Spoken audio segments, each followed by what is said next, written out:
Hello, thanks for being here. Today, we're going to talk about what to do if you've been trying to train the barbell row, the bend over barbell row, and it just hasn't been feeling too great on your lower back. This is a movement that I program quite often for the clients that I work with.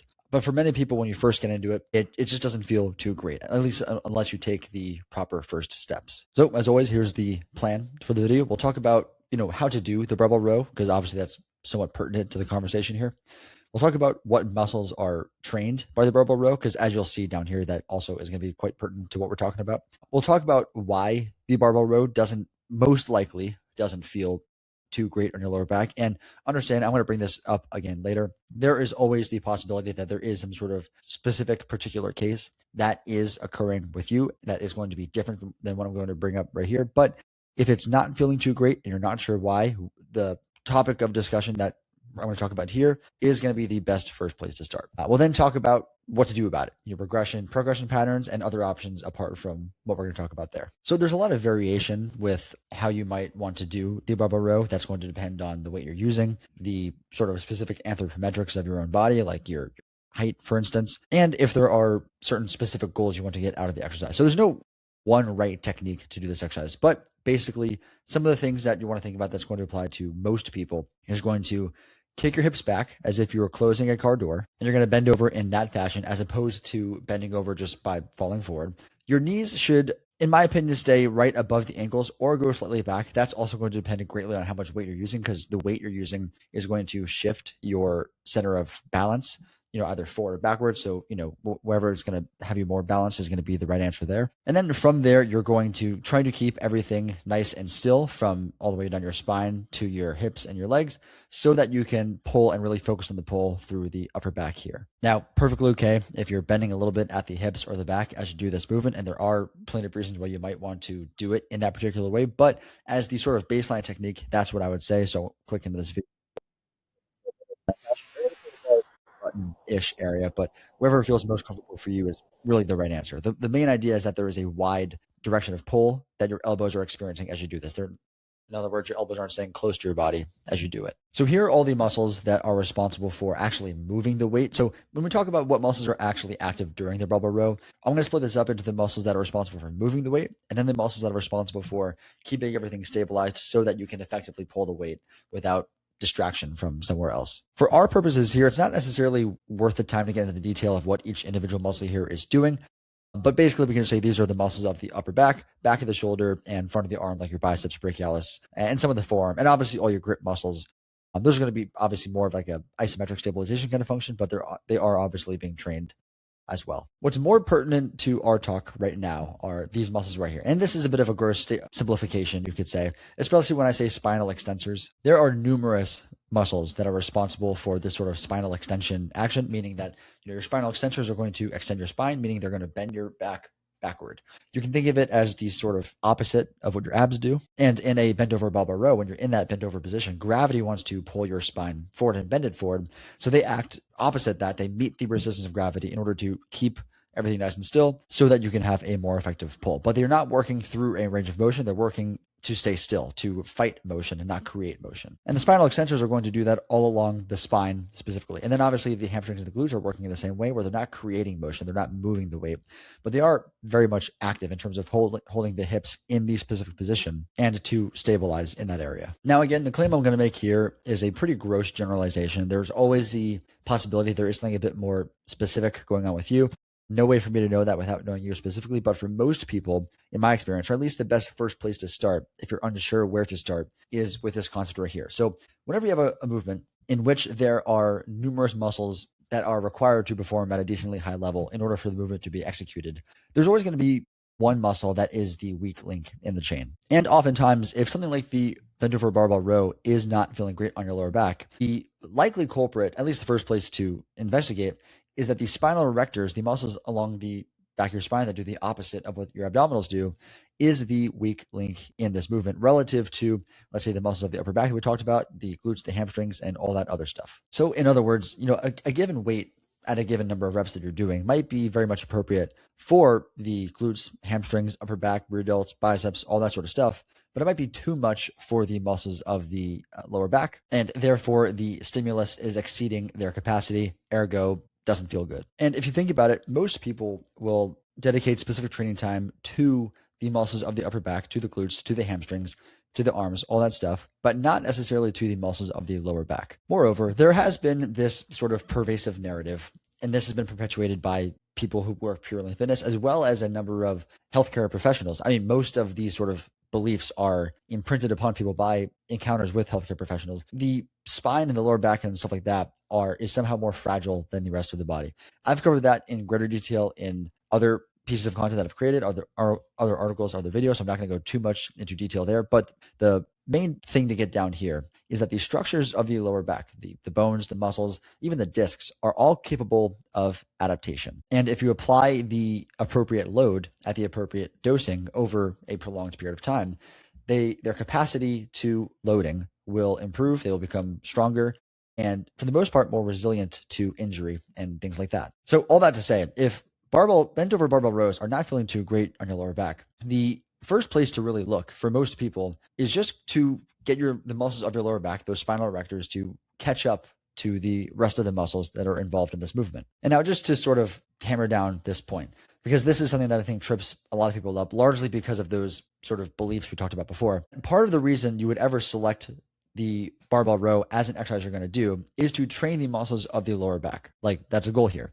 If you were to do, squats or bicep curls, you would get during the workout a pump in your quadriglutes in the case of squats, or your biceps in the case of curls.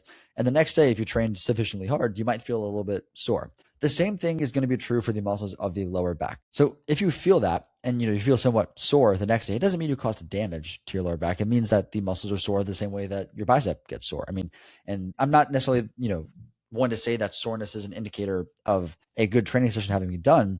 But in any case, I mean, it probably means you trained the muscles somewhat effectively. So if you get those sort of feelings, like a pump during the session or soreness the day after, it's not bad, it's not harmful, you should normalize it, and it's even good, you could say. So with all that said, let's talk about how to actually get those muscles to catch up to everything else. So I'm going to talk about 2 ways to regress the movement to sort of accommodate let's say the deficiency of the lower back relative to the other muscles. We'll talk about how to progress from there, and then I'll give you one more option at the end of this, just as another thing to consider if you want another option. So may be obvious to bring up, but I still think it's worth bringing up, is that the simplest thing you can do to get started is just reduce the weight of the barbell row that you're using in order to accommodate what is appropriate for those muscles at this time, the spinal erectors specifically. And then you perform your reps. And once you feel yourself start to hit fatigue in those muscles, like your ability to stabilize through the spine starts to wear off, let's say, even if the muscles of your upper back or your glutes or hamstrings aren't necessarily tired yet, that's where you call the set, and that's how you approach the set. I think this is a very fair first place to start because it's obviously going to be the most specific to the movement because it is the movement.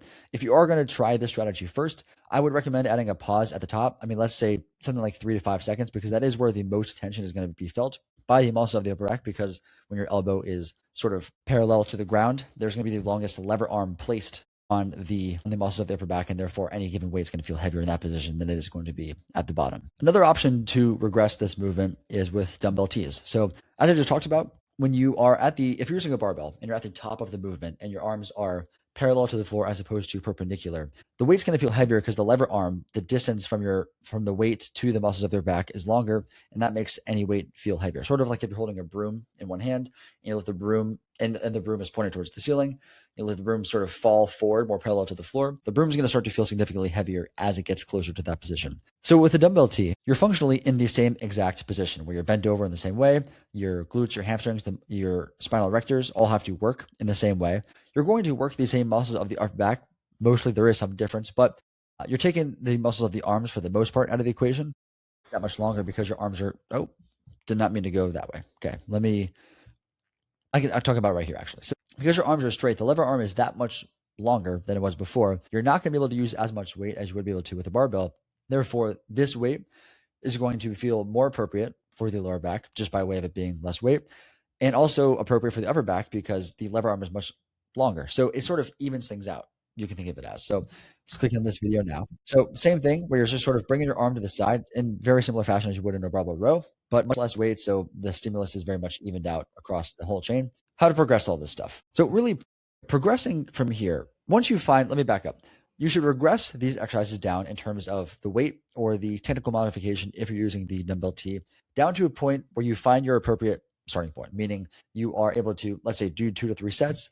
Your back doesn't feel bad, but it feels trained, like you got a pump, stuff like that. How you progress from there isn't too different how you progress anything else, just keeping in mind that what you're progressing is the spinal erectors. So you progress at the rate that they're ready, not at the rate that everything else is ready. So you might get to a point where your upper back is ready to progress, but your lower back isn't necessarily to. And I'm using spinal erectors and lower back somewhat synonymously here. These muscles do go all the way up the chain toward your neck, but obviously it's the lower back, the region of the lower back specifically we're talking about here. So kind of semantics, but just worth bringing up. So just keep in mind, you're progressing at the rate that they're ready, not at the rate that everything else is ready. If you decided to use the dumbbell Ts as your sort of starting point with this movement, I would recommend progressing that movement specifically for something like 4 to 6 weeks. So, I've talked about this before, but ideally you're following some type of structured program where there's, let's say, 4-week blocks of training where everything is mostly the same. There's planned progressions, and that cycles through, throughout the year with the cycle before and cycle after taken into account and your long-term goals taken into account. If you want help with that, I do have a few spots available for one-on-one coaching right now, so you can check that out and inquire down below if that would be interested. But in any case, about 4 to 6 weeks is where you would start with that. From there, you can move into the barbell row, but once you do, I would start with something like a 12 to 15 rep set. So nothing too heavy. It's a very high, it's a higher rep set. And using a weight, when I say this, that you're hitting failure within, let's say 2 to 3 reps, you're 2 to 3 reps shy of failure within this rep range right here. And again, failure being defined as the capacity of the spinal erectors in the lower back, not necessarily everything else. And then from here, you can progress it the same way you would progress any other exercise. Now, something just to sort of put a side note here, I very rarely program this movement to be done for less than 8 reps in a set. I just find that it feels better for people doing it this way. But really, at this point, you can progress it however is most appropriate for, whatever your goals are specifically. So before we wrap up here, just as a third option, for some people, just being in that bent over position for a prolonged period of time, with time being the specific factor here, is the thing that is somewhat troublesome. So if you believe that to be the case for you, what you can do is just program a remaining or single leg deadlift. I shouldn't say single leg RDL. That's a typo there.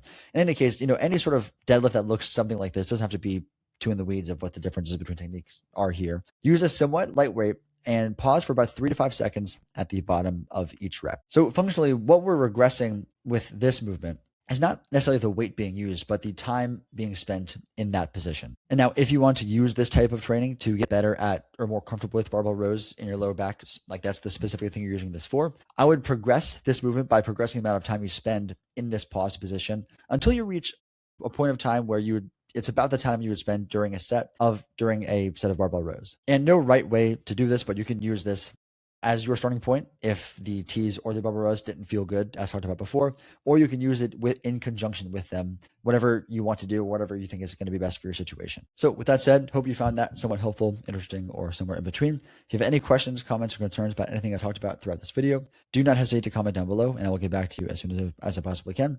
Hope you have a good day, and I'll talk to you soon.